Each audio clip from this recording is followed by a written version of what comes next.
안녕하세요. 저는 배신당한 뒤 복수의 문턱까지 갔다가 손 안 대고 코를 풀게 되는 일을 겪은 30살 여자입니다. 저는 엄마와 둘이서 김밥집을 운영하고 있습니다. 엄마와 아빠는 저 고등학교 때 이혼을 하셨는데요.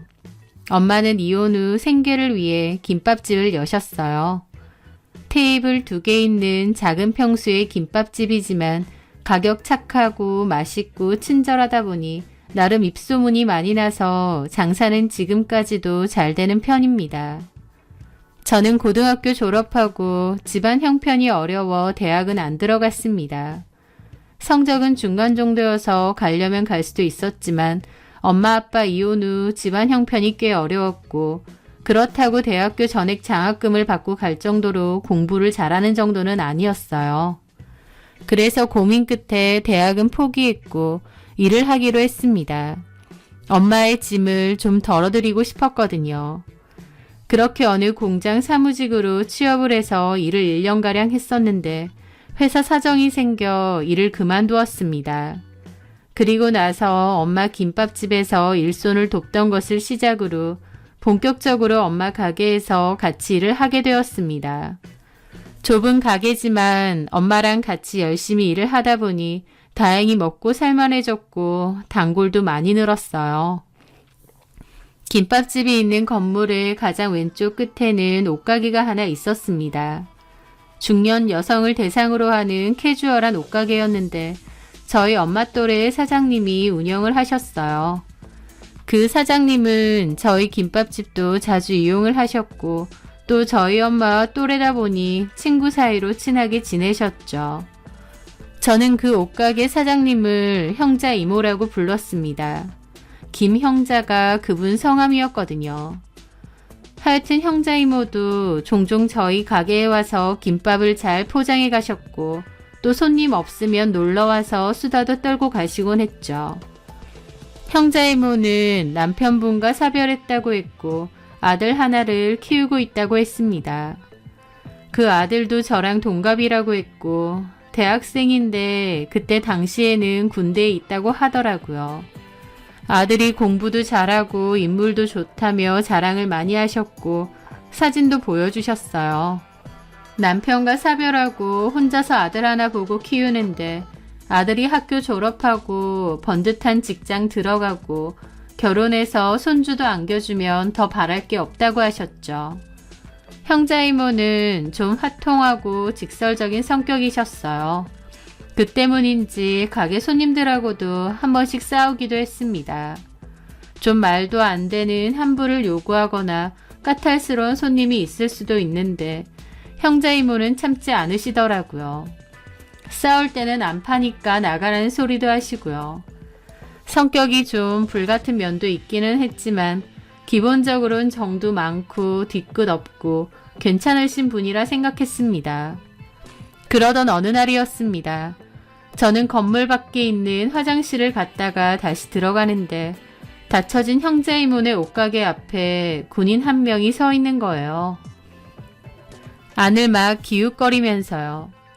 아, 형자 이모 아들이구나. 바로 알겠더라고요. 저는 그냥 가려다가 얘기를 해줘야겠다 싶어서 다가갔습니다. 저기요. 예? 형자 이모, 아니 여기 옷가게 사장님 아들이시죠? 아, 예. 이모 은행 가신다고 나가셨거든요. 아, 그렇구나. 연락을 안 하고 왔더니. 날도 추운데 여기서 이러고 있지 말고 저희 가게 가 있으세요. 저는 저쪽 김밥집 하고 있거든요. 아, 괜찮아요. 여기서 기다릴게요. 그러지 마시고 가 있으세요. 이모 나간 지 그렇게 오래 안 돼서 돌아오려면 좀 걸릴 거예요. 오세요. 그렇게 저는 그 남자를 데리고 저희 가게에 왔고 엄마에게 얘기를 했습니다. 아, 군대 간 아들이구나. 반가워요. 안녕하십니까. 추운데 좀 앉아 있어요. 배는 안 고파요? 엄마는 김밥을 2줄 싸서 그 남자에게 먹으라고 했습니다. 그 남자는 고맙다며 배가 고팠는지 잘 먹더라고요. 그 남자는 형자 이모의 말처럼 인상도 좋고 남자다워 보였습니다. 형자씨가 아들 자랑을 그렇게 하더니 자랑할 만하네. 잘생기고 남자답네. 아, 아닙니다. 엄마의 칭찬에 그 남자는 멋쩍은 듯 웃더라고요. 그렇게 엄마가 형자 이모에게 연락을 했고 형자 이모는 걔는 왜 연락도 없이 오느냐며 놀라서 부랴부랴 오셨더라고요. 알고 보니 아들이 휴가 나왔는데 놀래켜주려고 그냥 온 거라고 했습니다. 그렇게 김밥값을 내고 가려기에 저희 엄마는 군인 월급 얼마 된다고 돈을 내려고 하느냐며 친구 아들인데 이것도 못 주겠냐고 그냥 가라고 하셨죠. 그렇게 저도 형자 이모네 아들하고 간단하게 인사를 했었습니다. 그게 첫 만남이었습니다. 그리고 얼마간의 시간이 지나 또 휴가를 나왔어요. 말년이고 곧 제대라서 휴가를 자주 나온다고 하더라고요. 그런데 이번에는 저랑 엄마 먹으라고 커피와 디저트를 사와 준 겁니다. 그리고 그 후 제대를 했다고 했는데 제대 후에는 학교 복학 전까지 집에서 쉰다고 하면서 저녁마다 형자 이모를 데리러 왔습니다. 오면 저희 가게에도 들러서 김밥을 포장하는 일도 많았죠. 저녁으로 먹는다면서요. 그러면서 저랑 자주 인사하고 대화도 좀 하고 가깝게 지냈습니다. 나중에 보니 형자 이모 아들이 저한테 반했다고 했어요. 그래서 이런저런 핑계를 대고 자꾸 찾아오는 거였죠. 형자 이모도 저한테 자기 아들 괜찮다고 둘이 잘해보라고 막 그러시는 겁니다. 형자 이모도 제가 착하고 생활력 강해 보여서 마음에 든다면서요. 자기 아들이 지금은 학생이지만 공부도 잘하고 성실하다며 나중에 괜찮은 곳으로 취업도 할 거니 남편감으로도 좋다고 추천을 하셨죠. 저는 그런 게 쑥스럽긴 했지만 저 역시 형자 이모 아들이 나쁘진 않았습니다. 인상도 호감이고 성격도 좋은 것 같고요. 그리고 저희 엄마도 옆에서 잘해보라고 막 그러시더라고요. 저더러 연애도 좀 하고 살라고 하시고요. 그렇게 형자 이모와 저희 엄마의 적극적인 지지를 받으며 그 남자와 저는 만나게 되었습니다. 그 남자는 대학생이었기에 돈이 별로 없었어요. 그래서 사실상 만나면 데이트 비용은 제가 다 냈죠. 남친이 대학생활 하는 게 부럽기도 했습니다. 저는 못 해본 거니까요. 쉬는 날 남친 학교도 놀러 가보고 강의실도 슬쩍 가보고 그랬거든요. 남친은 저한테도 대학을 다니라고 했고 저도 나중에 돈 좀 모아서 다닐 거라고 했습니다. 지금 열심히 돈 모으고 있다고요. 그렇게 남친과는 알콩달콩 잘 만났고 시간이 흘러 남친은 대학 졸업도 했습니다. 남친은 원하는 공기업이 있다고 거기에 취업하고 싶어 했어요. 그런데 공채에 입사 지원을 해도 여러 번 떨어졌죠. 그게 한 해, 두 해 흘렀고 취업 준비 기간이 길어지니 남친도 힘들어 하더라고요. 형자 이모도 걱정이 많으시고요. 그럴 때마다 제가 남친 곁을 지켜주고 힘이 돼주려고 노력했습니다. 필요한 일이 있을 때마다 차도 제가 다 운전해서 태워주고 아침에 깨워주고 반찬도 챙겨주고 영양제며 홍삼이며 제 돈으로 열심히 남친 건강 챙기고 면접 준비하는 거 도와주고 데이트 비용도 다 제가 내고요. 누가 시켜서 한 것도 아니고 제가 좋아서 그렇게 했던 것 같아요. 남친이 좋은 직장에 들어가면 저한테도 좋은 거라고 생각했고요. 그리고 저희 엄마도 남친을 거의 사위라고 생각했습니다. 남친은 늘 저한테 미안하고 고맙다며 자기가 취업해서 저랑 빨리 결혼하고 싶다고도 잘 그랬습니다. 저랑 결혼하면 아이도 둘을 낳고 싶다고 했는데 서로를 닮은 딸아들이면 참 좋겠다고 했죠. 또 신혼여행지는 하와이로 가고 싶다고도 하고 또 그 신혼여행지를 매년 결혼 기념일에 가자고도 했습니다. 둘이 갔던 신혼여행지를 나중에 아이들까지 데리고 가면 얼마나 뜻깊겠냐고 하면서요. 그렇게 미래를 같이 그리며 얘기를 나눌 때 참 행복했어요. 남친이 빨리 원하던 곳에 취업을 했으면 했고 저랑 결혼해서 행복한 가정을 꾸렸으면 했습니다. 그래서 저는 대학을 가려던 것도 좀 미루고 대신 모아둔 돈으로 아파트 청약을 했고 당첨이 되었습니다. 남친네 집도 그렇게 여유 있는 편은 아니었기에 제가 집을 장만해두면 결혼할 때 훨씬 낫지 않겠나 싶었거든요. 그래서 열심히 돈을 모았죠. 그 남친은 안 되는데 계속 매달려 있을 순 없다면서 다른 회사라도 들어가겠다고 했습니다. 하지만 다른 회사에 들어가고도 6개월 만에 그만두더라고요. 그리고 원래 가려고 했던 기업에 다시 도전해보겠다고 했습니다. 저도 남친을 응원했죠. 그리고 그 다음에 남친은 드디어 원하던 그 기업에 취업을 하게 되었습니다. 저랑 연애한 지 6년 만이었죠.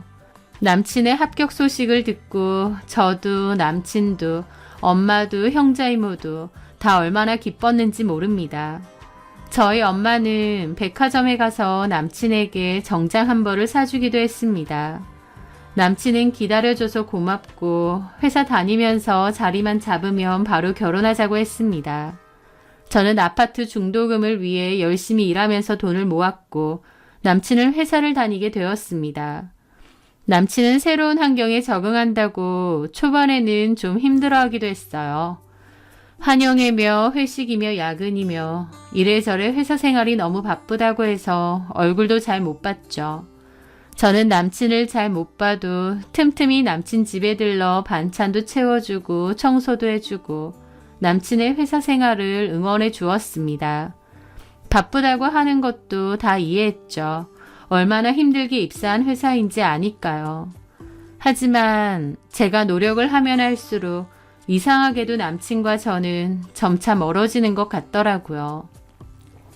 그런 불안함은 다 저의 기우겠지 애써 생각하던 어느 날 남친 회사 근처로 배달이 있었습니다. 원래는 배달기사를 부르는데 마침 남친 회사 근처고 점심시간이다 보니 제가 가겠다고 했죠. 엄마도 배달 갔다가 유준이한테 연락해서 둘이서 점심 먹고 천천히 오라고 하셨고요. 그렇게 저는 배달을 한 뒤 곧장 남친 회사로 갔습니다. 그리고 회사 로비에서 남친에게 전화를 했어요. 자기야, 이 시간에 어쩐 일로? 나 어디게? 어딘데? 자기 회사 1층 로비. 이 근처에 배달 왔거든. 곧 점심시간이지? 나랑 밥 먹을 수 있어? 뭐라고? 그 순간 엘리베이터 문이 열리면서 남친과 회사 동료들이 우르르 내리더라고요. 아마 다 같이 밥을 먹으러 가는 것 같았습니다. 저는 때마침 마주친 남친이 반가워서 손을 들어 인사를 했는데 남친은 막 당황스러운 얼굴로 저한테 오는 겁니다. 여길 왜 와? 왜? 내가 와서 곤란해졌어? 당연하지. 얼른 가. 같이 밥 못 먹어? 못 먹지. 못 먹지. 나 지금 부장님하고 식사하러 갈 건데. 얼른 가라니까. 왜 연락도 않고 와? 화를 내면서 막 저를 잡상인 내쫓듯 하는 겁니다. 저는 기분은 좀 안 좋았지만 내가 갑자기 찾아와서 곤란해졌나 보다 싶어서 가려고 했어요. 그런데 저 멀리서 기다리던 남친 팀 동료분들이 저희 쪽으로 오더라고요. 그러더니 남친에게 묻는 겁니다. 누구셔? 여자친구? 라고요. 그런데 남친이 아니요. 아는 동생인데요. 요 근처에 왔다고. 아, 그래? 괜찮으시면 동생분도 같이 식사하러 가지? 아닙니다. 뭐 전해주러 온 거라서 바로 간대요. 먼저 가 있으세요. 저는 동생 보내고 바로 따라가겠습니다. 그래, 그럼. 그러면서 우르르 가셨죠. 저는 황당했습니다. 저보고 아는 동생이라는 거예요. 저는 기분이 너무 상했죠. 내가 아는 동생이야? 회사에 괜히 말 나오는 거 싫어서. 하여튼 나 지금 가봐야 되거든. 나중에 연락할게. 하더니 남친은 저를 놔두고 급하게 따라가더라고요. 그렇게 멀어지는 남친을 보는데 기분이 정말 나쁘기도 하고 묘하기도 하더라고요. 그렇게 다시 김밥집으로 돌아갔는데 엄마가 왜 이렇게 일찍 왔느냐고, 유준이는 못 만났느냐 물어봤는데 대충 못 만났다고 얼버무리고 말았습니다. 하지만 그날 하루 종일 일하면서도 속으로는 많은 생각이 들었죠. 혹시 내가 부끄러웠나? 왜 여자친구라고 안 하고 아는 동생이라고 했지? 그 생각만 내내 했던 것 같아요. 남친에게 그날 저녁 따졌더니 남친은 그런 거 아니라고, 괜히 여자친구라고 하면 회사에서 이런저런 얘기 도는 게 피곤해질 것 같아서 그랬다고 하더라고요. 변명은 하지만 제가 섭섭해하는 걸 그렇게 미안해하거나 신경 쓰는 느낌은 아니었습니다. 이 정도 해명했으니 믿으려면 믿고 아니면 말아라 라는 느낌이었거든요. 그런 식으로 남친과 저는 점차 멀어지는 느낌이 들었습니다. 정확히 말하면 남친이 저에게서 멀어지려고 하는 게 느껴졌어요. 그럴수록 저는 더 불안하고 안달이 났고요. 우리 결혼은 언제 할 거냐 하니까 남친은 사회생활 좀 하고 돈 좀 모은 다음에 하자고 하더군요. 취업하고 나면 바로 결혼할 거라고 할 땐 언제고, 막상 취업하고 나니 말이 싹 달라진 겁니다. 그리고 그때쯤부터 연락도 잘 안 되고 겨우 연락이 돼도 피곤하다고 자꾸만 피하더라고요. 부쩍 저한테 짜증도 많이 내고요. 저를 지켜보던 저희 엄마도 안타까워서 형자 이모에게 얘기를 했던 모양이에요. 하지만 당연히 형자 이모도 자기 아들 편이니 남친을 두둔하는 식으로 얘기를 하셨죠. 성혜야, 유준이가 어딜 가는 것도 아니고 왜 그렇게 한 달 복달 애를 들볶고 집착해? 저 들볶은 적 없어요. 요즘 연락도 잘 안 되는걸요. 바쁘잖아, 회사 생활하느라. 아직 회사 1년도 안 다녔잖아.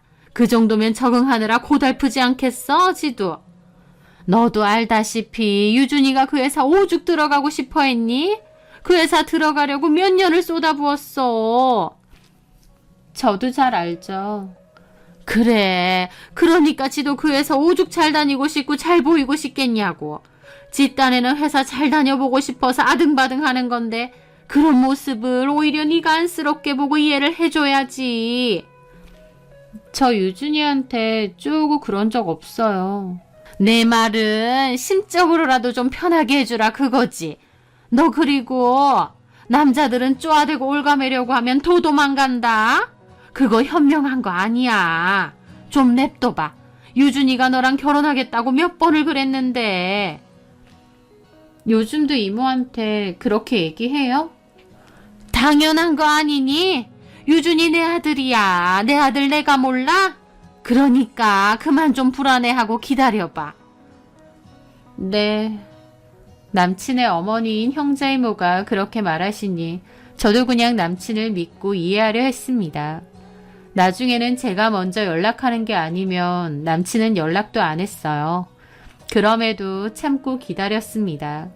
형자 이모 말 맞다나 회사에 완벽하게 적응이 되고 나면 그때는 다시 예전의 남친으로 돌아오겠지 믿었죠. 그런데 그렇게 믿고 기다려준 저에게 돌아온 것은 이별 통보였습니다. 무려 6년이나 만나고 지 취업 뒷바라지 다 해줬던 저에게 참 예의 없는 이별을 통보하더라고요. 그날은 회식한다고 술을 마신다고 했는데 남친은 회식만 갔다 하면 연락도 잘 안 되고 함흥차사입니다. 그래서 저도 어차피 연락도 안 될 거고 몸도 피곤하고 일찍 자려고 잠자리에 누웠는데 남친 전화가 오더라고요. 반가워서 받아보니 남친은 술에 좀 취해 있었습니다. 술 좀 취했네. 조금밖에 안 마셨어. 집에 갔어? 대리불로 가고 있어. 그렇구나. 근데 왜 전화했어? 요즘은 연락 거의 안 하더니. 혹시 술 먹으니까 나보고 싶어서? 그런데 남친은 한참이나 대답이 없더라고요. 그러더니 성혜야, 사실은 나 용건 있어서 너한테 전화했다. 뭔데? 너 진짜 좋은 여자인 거 알고 나 진짜 나쁜 놈인 거 아는데 이럴 수밖에 없는 나를 용서해줘. 라는데 낌새가 묘하더라고요. 뭔 소리해? 미안하다. 우리 그만 만나자. 나 이제 네가 전처럼 좋지가 않아. 라는 겁니다. 저는 심장이 덜컥 내려앉더라고요. 자다가 봉창 두드리는 것도 아니고 너무 놀랐죠. 뭐라고? 왜 그래? 헤어지자고 몇 번이나 말하려고 했는데 차마 입이 안 떨어졌어. 다른 여자 생겼어? 그런 건 아니고 근데 이제 와서 갑자기 헤어지자고? 네가 더 이상 좋지가 않고 설레지가 않아. 시기상으로 보면 내가 취업하고 나서 마음이 달라진 것처럼 보이겠지만 그건 아니야. 진작에 너랑 헤어지고 싶었는데 말을 못한 것뿐이거든. 너 좋은 사람이고 나보다 훨씬 좋은 놈 만날 거야.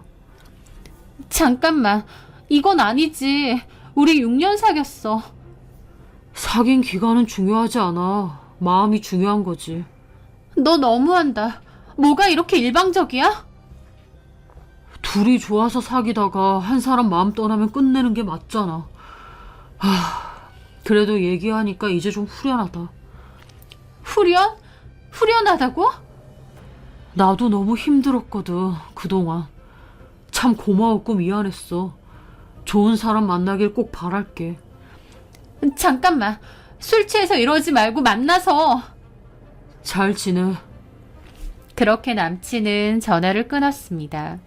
저는 다시 전화를 걸었는데 받지도 않더라고요. 저는 정신이 나가는 줄 알았습니다. 자다 깨서 이게 무슨 봉변인가 싶었죠. 계속 전화를 거니 나중에는 아예 전화를 껐더라고요. 제정신이 아니었고 미치고 팔짝 뛸 것 같았습니다. 남친의 마음이 많이 식었다는 건 알았지만 이런 식으로 헤어짐을 통보받을 줄은 몰랐어요. 그날 저는 형자 이모한테도 전화를 할까 말까 하다가 말았습니다. 밤 늦은 시간이었고 내일 날 밝으면 물어보자 싶었죠. 당연히 저는 뜬 눈으로 밤을 지샜습니다. 헤어져서 슬프고 이런 것도 아니고 그냥 황망했어요. 남친이 술에 너무 취해서 실수를 했고 내일 되면 미안하다고 사과하지 않을까 싶기도 했습니다. 그렇게 저는 밤새 잠 한숨 못 잤고 다음 날이 되었죠. 엄마한테 말씀드렸고 엄마도 기가 막힌 얼굴이시더라고요. 너네는 결혼 약속도 했고 사귄 기간도 있는데 그런 식으로 예의 없이 헤어지자고 하겠느냐며 술김에 실수한 거 아니냐 하시면서요. 그렇게 엄마도 전화를 걸었는데 엄마 전화도 받지 않더라고요. 엄마는 일단 가게 출근해서 형자 이모에게 물어보자고 했습니다. 그렇게 출근을 했는데 그날 형자 이모는 가게 문을 열지 않으셨어요. 엄마 전화도 안 받으셨고요. 엄마나 저나 엄청 심란했죠. 그리고 한편으론 술김이 아니라 진짜 헤어지자고 한 거구나 싶기도 하더라고요. 저희 엄마는 설령 헤어질 때 헤어지더라도 이건 아니라며 사랑 그렇게 안 받는데 이렇게 끝내는 건 아닌 것 같다며 기분 나빠하셨고요. 그렇게 하루 종일 남친도 형자 이모도 전화를 받지 않았고 다음 날이 되었습니다. 다음 날은 형자 이모도 가게 문을 열었더라고요. 저희 엄마가 얘기를 좀 하자고 하셨어요. 그런데 형자 이모도 이틀 사이에 태도가 엄청 냉랭해지셨더라고요. 아니, 유준이가 갑자기 술 먹고 전화해서 헤어지자고 했다는데 형자 너도 알고 있었니? 나도 어제 얘기를 하길래. 너는 그래서 뭐라고 했어? 나도 놀랐지 당연히. 근데 뭐 내가 어쩌겠어. 3, 4살 애도 아니고 부모가 이래라 저래라 할 수 있는 거 아니잖아. 그래 성애랑 헤어져라 그냥 그랬다고? 그런 식으로 말 안 했지. 무슨 일이 있었느냐 물어보니까 유준이가 입이 무겁고 촐랑촐랑 얘기하는 스타일 아니잖아. 근데 대강 들어보니까 성애가 너무 유준이를 올감했더라고. 내가 들어봐도 좀 갑갑했을 것 같아. 그래서 내가 진작에 그랬잖아. 남자는 너무 그렇게 올감이면 안 된다고. 하면서 그 와중에 제 탓을 하시는 겁니다. 그 말에 저희 엄마도 입이 뜨악하셨죠. 너 말을 참 이상하게 한다. 왜 우리 성애 탓을 해? 그리고 너네 아들도 그렇다. 취업 안 돼서 빌빌거릴 때 우리 딸애가 먹이고 입히고 다 해줬을 때는 괜찮고 이제 와서는 그런 게 다 갑갑하다고? 올가맨다고? 그 말에 형자 이모도 표정이 변했죠. 너야말로 말 웃기게 한다. 뭘 먹이고 입혀. 우리 유준이가 고아도 아니고 내가 있는데 성희가 무슨 내 아들을 먹이고 입혔단 말이야? 내가 틀린 말 했니? 너네 아들 데이트할 때 돈 한 번 낸 적이 없댄다. 다 우리 딸이 냈어. 유준이 자취하는 집 가서 청소해주고 반찬 채워주고 유준이 어디 필요할 때 다 운전해서 데려다주고 거의 마누라처럼 다 해주고 살았어. 근데 이제 와서 그 잘난 회사 들어갔다고 우리 성에 팽하는 거야? 말 다 했어? 막말로 둘이 결혼이라도 한 것도 아니고 젊은 남녀가 사귀다가 헤어질 수도 있는 거지. 얘 성애야, 네가 말해봐라. 너 이런 소리 하려고 유준이한테 그렇게 했니? 누가 시켜서 한 것도 아니고 네가 좋아서 유준이한테 그렇게 했던 거 아니야? 하면서 막 핏대 세워 저에게 따지는데 저는 그 상황이 너무 참담하고 비참해서 아무 말도 하고 싶지 않았습니다. 저희 엄마랑 형자 이모는 그 일로 목소리 높여 싸웠고 다른 가게 사람들까지 지나가면서 쳐다보고 그랬어요. 저는 눈물을 참으며 엄마를 겨우 말려서 데리고 갔습니다. 가게에 와서 우는 저를 보고 엄마는 속상해서 등신같이 울지 말라고 뭐라고 하셨지만 엄마 역시도 너무 속상해 보이셨습니다. 그러면서 저 모자는 인간이 덜 됐다고 6년 동안 결혼한 거나 다름없이 지내놓고 뒷바라지 다 받아놓고 이제 와서 헤어지자고 하는 거 보라면서 막 화를 내셨죠. 저는 내가 헤어진 게 맞구나. 이게 남친의 진짜 속마음이구나. 점점 깨달았습니다. 당연히 이별은 힘들었고 비참했어요. 헌신하면 헌신짝 된다는 말이 뭔지 여실히 깨달았습니다. 남친은 끝까지 아무 연락이 되지 않았고 형자 이모하고도 완전 원수처럼 남남이 되었습니다. 오며 가며 마주쳐도 서로 인사도 안 하는 불편한 사이가 되었죠. 아파트 청약에서 돈 붓고 같이 함께할 미래를 그렸는데 결국 나는 버림받았구나 싶어서 한동안은 정말 힘들었습니다. 낮에는 몸 바쁘게 일하고 괜찮은데 집에 가고 밤이 되면 눈물이 계속 나고 힘들었죠. 엄마도 그런 절 보며 많이 힘들어하셨고요. 그렇게 거의 한 달가량 제정신이 아니었습니다. 어쩔 때는 갑자기 형자 이모 찾아가서 내가 다 잘못했다. 유준이한테 연락 좀 해달라 빌고 싶은 충동이 들 때도 있었지만 참았어요. 그 후로 저도 조금씩 마음 정리를 하려고 노력했습니다. 지난 시간 동안 내가 좋아서 헌신한 거니까 억울해하지 말자. 사귀다가 헤어질 수도 있는데 나도 미련 두지 말자. 억지로 그렇게 생각하면서요. 그런데 그때쯤 저와 엄마는 또다시 기막힌 일을 당해야 했습니다. 어느 날 엄마가 화가 머리 끝까지 나서 무슨 종이를 들고 오셨어요. 누군가의 청첩장이었습니다. 이게 뭐냐고 하니까 엄마의 말이 이유준 이 자식이 결혼 안 된다. 뭐 이런 나쁜 놈이 다 있어? 라는 겁니다. 저도 놀라서 봤더니 진짜 남친의 청첩장이더라고요. 결혼식은 불과 10일도 안 남았고요. 이게 어디서 났냐니까 저희 건물 2층에 있는 미용실에서 보고 들고 왔다는 겁니다. 저희 엄마가 건물 2층에 있는 미용실에 펌을 좀 하려고 가셨는데요.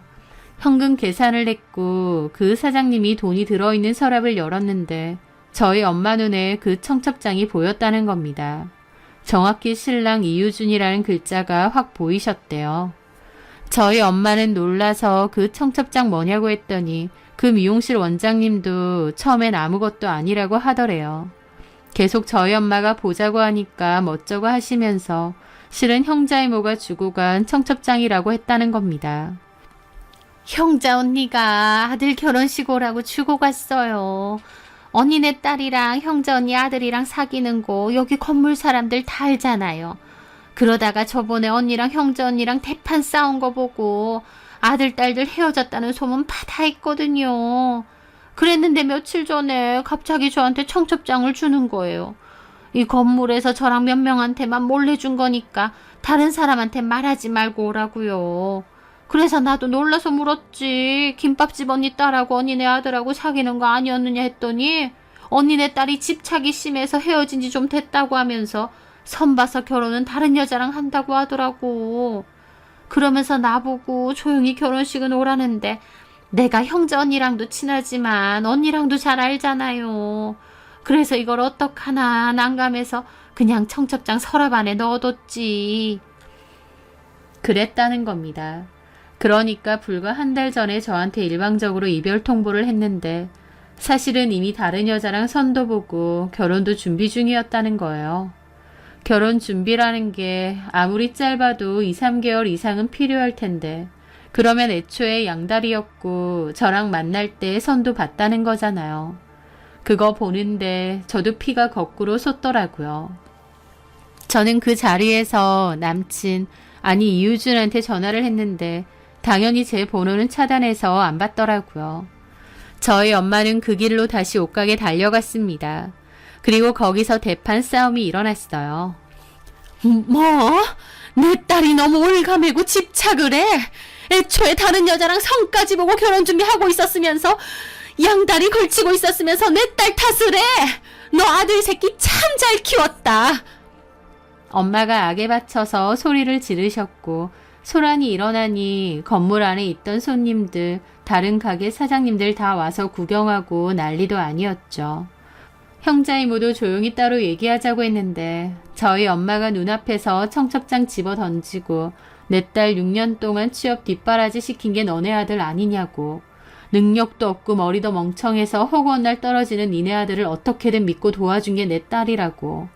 그런데 기껏 한다는 게 양다리 걸치고 딴 년이랑 결혼하는 거냐면서 쥐새끼 마냥 청첩장 돌리고 다녔으면서 내가 이걸 모를 줄 알았냐 고함을 지르셨죠.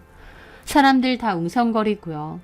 엄마가 그렇게 하니 형자 이모도 막 흥분해서 삿대질하고 싸웠습니다. 뭐? 능력도 없고 멍청. 내 아들이 능력도 없고 멍청해서 그 좋은 회사를 들어가? 그러는 너네 딸이야말로 주제를 알아야지. 어디서 고졸에 김밥이나 많은 주제에 내 아들을 엉강생신 넘봐? 서로 급이 맞아야 되는 거야. 내 아들이 어디 가서 쪽팔리게 마누라 고졸에다가 처가 부모는 이혼하고 직업은 엄마 김밥집에서 시다나 하고 있다고 그래야겠어? 내가 싫어. 내가 쪽팔려서 싫어. 라는 겁니다. 저는 엄마를 말리면서도 그 말이 너무 가슴 아프더라고요. 저희 엄마 눈이 돌아서 형자 이모 머리채 잡으려고 하는데 제가 말렸습니다. 괜히 그랬다가 나중에 문제가 크게 생길 것 같고 저희 엄마도 너무 흥분하셔서 뭔 일이라도 날 것 같았거든요. 저는 울면서 엄마를 겨우 끌고 나왔고 제가 엄마를 끌고 나오는 그 와중에도 형자 이모는 삿대질을 하며 고함을 지르셨어요. 성에 너도 네 수준에 맞는 남자 골라. 내 아들이랑 결혼하는 여자는 친정도 아주 빵빵해. 사부인이 엄청 큰 사립유치원 원장이고 며느리 되려는 대학원생이야. 나중에 지네 엄마 유치원 물려받을 준비 안 된다. 바로 원장이라 이거야. 딱 봐도 성의 너랑은 급이 달라. 그 여자는 아냐? 니네 아들 이런 생양아치인 거? 어디다가 양아치래? 그리고 여기가 어디라고 행패야. 내 아들 행복 망치면 나도 가만 안 있어. 저는 울면서 그만하고 가자고 하면서 엄마를 모시고 나왔습니다. 사람들의 웅성거림을 들으며 저희 가게로 돌아오는데 그렇게 비참할 수가 없었죠. 그날은 가게 문 일찍 닫고 엄마랑 집에 돌아오는데 기분이 정말 참담했습니다. 다른 것보다 엄마한테 너무 죄송하더라고요. 그런데 엄마는 또 저한테 미안해 하시는 겁니다. 대학교 보낼 걸 그랬다고. 우리 가게에서 일하지 말고 다른 회사라도 들어가라고 할 걸 그랬다고. 저 옆편네가 함부로 너에 대해서 말하는 거 들으니 미안하다고 하시면서요. 그 모습에 저도 울고 엄마도 울고 정말 많이 힘들었죠. 그날 저녁 저는 많은 생각을 했습니다. 대학에 가지 않고 엄마 가게에서 일을 도운 건 제 선택이었고 그 선택이 잘못되었다는 생각은 한 번도 하지 않고 살았습니다. 남들이 보기에 그럴싸하진 않아도 제 나름대로 성실하게 하루하루 열심히 일했고 부끄럽지 않았습니다. 하지만 제 조건이 부족하다는 이유로 저와 엄마를 멸시하고 무시했던 그 상황은 참을 수가 없더라고요. 다음날 엄마랑 저는 가게 문을 열지 않았습니다. 엄마는 하루 종일 방에 누워 계셨고 그 모습을 지켜보는 게 너무 죄스럽고 서글프더라고요. 사람이 극에 치달으면 정말 눈이 뒤집히는 것 같아요. 저는 그날 밤 복수를 하겠다고 마음을 먹었습니다. 6년 동안 결혼하자면서 저 잡아둘 땐 언제고 이제 와서 친정 잘 살고 괜찮은 여자 물어서 갈아타려나 본데 내가 다 터트릴 거다 결심했죠. 그 다음 날은 엄마랑 출근을 했는데 서로 아무 말도 하지 않았습니다. 일하면서도 서로 아무 얘기도 안 했어요. 애써 옷가게 쪽은 보지도 않았는데 들어보니 형자 이모도 출근을 안 하는 것 같더라고요. 아무래도 그 난리가 났던 터라 건물에서는 엄마와 형자 이모의 싸움이 화두가 되었고 주변에서도 떠드는 얘기가 많았거든요. 어쨌든 형자 이모와 형자 이모 아들이 배신 때린 거다 보니 형자 이모 욕이 대다수였죠. 그런 게 부끄러워서였는지 어쨌는지 모르겠지만 형자 이모는 그날 이후로 가게로 출근을 잘 하진 않았던 것 같습니다. 며칠 후 엄마는 저보고 똥 밟았다고 생각하고 다 잊으라고 하셨어요. 하지만 저는 마음속으로 복수의 칼날을 갈고 있었습니다. 결혼식 가서 신부한테든 신부 부모님한테든 다 터트릴 거다 마음을 먹었죠. 그렇게 시간이 흐르고 이유준 결혼식 날이 되었습니다. 그날은 가게 휴일이기도 했는데 저는 엄마가 말릴까봐 말도 안 하고 전화도 꺼놓고 잠자는 엄마를 확인한 후 집에서 나왔습니다. 그리고 공원에서 멍하게 앉아서 시간을 때우다가 식이 있던 시간에 맞춰 결혼식에 갔습니다. 마음을 굳세게 먹었음에도 너무 긴장이 돼서 심장이 튀어나올 것 같더라고요. 솔직히 결혼식 가서 깽판을 친다니 그걸 제가 한다고 생각하니까 너무 긴장되고 떨리더라고요. 잘 될까, 나만 더 힘들어지는 건 아닐까 불안하기도 하고요. 하지만 그냥 넘어갈 수는 없기에 일단 결혼식에 갔습니다. 예식홀이 4층이라고 해서 엘리베이터를 타려고 가는데 저 멀리 마침 엘리베이터를 기다리는 이유준과 드레스를 입은 신부의 뒷모습이 보이는 겁니다. 아마 막 도착해서 식장으로 올라가는 것 같았죠. 이유준은 멀끔한 턱시도를 입고 서서 신부와 다정히 얘기를 나누고 있는데 그걸 멀리서 보는 순간 만감이 교차하면서 눈물이 막 줄줄 흐르더라고요. 6년을 결혼 전제로 사귄 남자가 배신하고 일방적인 헤어짐 통보 후 잠수 탔는데 그 남자가 다른 여자랑 결혼하려고 앞에서 희희낙낙하는 꼴을 본다고 생각해보세요. 저도 모르게 눈물이 왈칵 나고 다리가 떨려오더라고요. 저는 일단 1층 로비에 있는 화장실로 달려갔습니다. 화장실 칸 안에 들어가서 눈물도 닦고 멍하게 있었죠. 거기 앉아있다 보니 내가 여기서 뭐하나 현타도 느껴지고 그냥 갈까 싶기도 하더라고요. 아무도 내 편이 아닌 이곳에서 내가 다 폭로할 수 있을까? 나만 망신당하고 끝나지 않을까? 폭로한다고 내 속이 편할까? 나도 똑같이 망신당하는 건데 그냥 조용히 돌아갈까? 수많은 생각이 들었습니다. 이를 박박 갈았는데 막상 도착하고 나니 용기가 안 생기더라고요. 그렇게 고민을 하며 훌쩍이는데 그때 밖에서 그 대화 소리가 들리는 겁니다. 4층이라고 했죠, 선생님. 네, 화장 좀 고치고 올라가면 될 것 같아요. 4층 가면 화장실 너무 붐빌 것 같아. 올라가면 원장님한테 먼저 인사드리러 가요. 그 하객들이 4층이라고 하는 걸 보니 이유준의 결혼식을 가는 것 같았습니다. 대화를 대강 들어보니 그 상대 여자 친정엄마가 운영한다는 유치원 선생님들인 것 같았죠. 와, 근데 이번이 3번째라고요? 결혼식은 2번째죠. 청첩장 돌린 건 3번째지만 2번째 결혼은 일주일인가 전에 엎어졌거든요. 아, 진짜요? 저는 들어온 지 얼마 안 돼서 몰라서. 남자 쪽에서 그런 거 아예 모르는 거죠? 모르겠죠. 지역도 다르고 어쨌든 이전 결혼식에서도 혼인신고는 안 했다고 하니까 호적은 깨끗하잖아요. 원장님 딸도 진짜 뻔뻔하네요. 선생님은 원장님 딸 결혼식에 두 번째 오는 거잖아요. 그러니까요. 그 전에 헤어진 것도 다 원장님 딸이 바람펴서 그런 거잖아요. 원장님 딸이 남성 편력 장난 아니고 술집이랑 클럽 죽순이래잖아요. 별명이 망난이래. 와, 생긴 건 그렇게 안 생겨가지고. 원래 유명했어요. 제 친구랑 원장님 딸하고 같은 고등학교 나왔거든요. 그때 이미 남자들 오토바이 타고 다니고 임신 중전 수술도 했었대요. 고등학교 때. 어머, 진짜? 그러니까 개벌은 남 주겠어요? 원장님이 둘째 딸 때문에 속 어지간 있었고 대학교도 나무 심어주고 입학했다나? 지금 대학원 간 것도 원장님이 억지로 돈 써서 보낸 거고 심지어 원감 선생님이 그러는데 심지어 결혼 며칠 전에도 술 먹고 다른 남자 집에서 뻗어 있었던 거 원장님이 데리고 왔다잖아요. 어느 집에나 골치 아픈 자식 있다더니 딱 그 짝이야. 소문에는 임신 중절도 여러 번 해서 단골 산부인과까지 있다던데? 그런 소문 파다하고만 또 결혼식 올리고 원장님도 진짜 낯짝 두꺼워. 딸이 저 모양이면 그냥 혼자 살게 냅두지 뭔 결혼을 자꾸 시키나 몰라. 선생님 화장 다 고쳤으면 이제 올라가요. 다른 선생님들은 다 와 있겠네. 그 얘기를 안에서 들은 저는 기함을 했습니다. 저 말들이 사실이라면 이우준이 결혼하는 여자도 보통이 아니더라고요. 그런데 진짜 하이라이트는 따로 있었습니다. 그 순간 화장실 문 하나가 팍 하고 열리는 소리가 들리더니 익숙한 목소리가 들리는 거예요. 그게 다 사실이에요? 형자 이모 목소리였습니다. 분노로 부들부들 떠는 게 저한테까지 느껴지더라고요.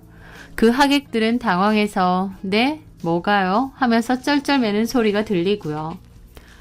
방금 그거 조미 얘기하는 거 맞죠? 11시에 4층에서 이우준이랑 결혼하는. 네? 아니 그게. 그 순간 형자 이모가 욕을 하더니 막 달려나가는 소리가 들리는 겁니다. 저도 놀라서 나와보니 하객 둘이서 어떡하냐면서 막 발을 동동 굴리고 있더라고요. 저도 밖으로 나와보니 형자 이모는 엘리베이터를 타고 올라갔는지 벌써 안 보이더라고요. 저도 기다렸다가 4층으로 올라갔습니다. 그런데 보니 비상구 계단 쪽에서 형자 이모랑 그 신부 어머니하고 싸우는 게 보이는 겁니다. 그 신부 어머니는 누가 그런 소리를 하느냐 하고 있고 형자 이모는 똑바로 얘기하라고 막 하고 있고요.